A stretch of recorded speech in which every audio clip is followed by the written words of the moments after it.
Well, it's a comic book, so it's based on superhero comic books. So I guess we started with the costumes.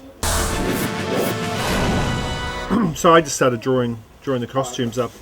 The first costume we actually designed was the green termites, which had a strong Batman and Robin from the original 1960s show, influence from there.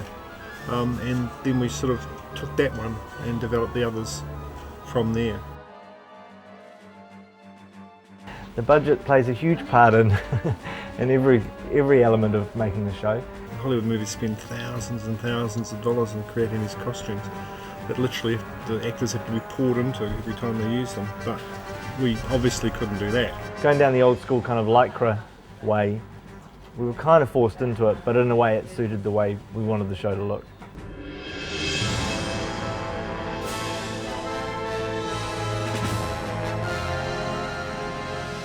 We were initially going in with the idea of making quite a dark show, shooting the footage and then putting quite a strong grade across it, which means just to affect the colours and make the show quite dark and a little bit more modern.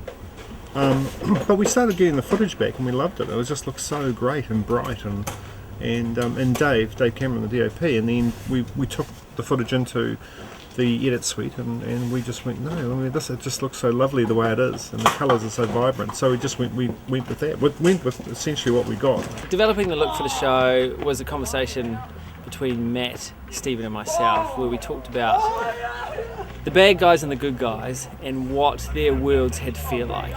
And we settled on the fact that Ben's world was going to be safe and warm, and Renfield's world was going to be cooler and more sinister.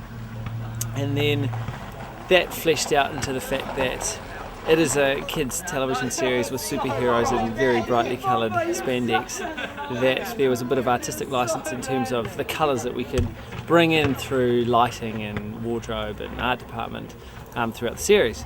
So, and a lot of the stuff we shoot, especially the more out there stuff with bad guys' lairs and unusual locations and things like that, we tend to make them quite fruity.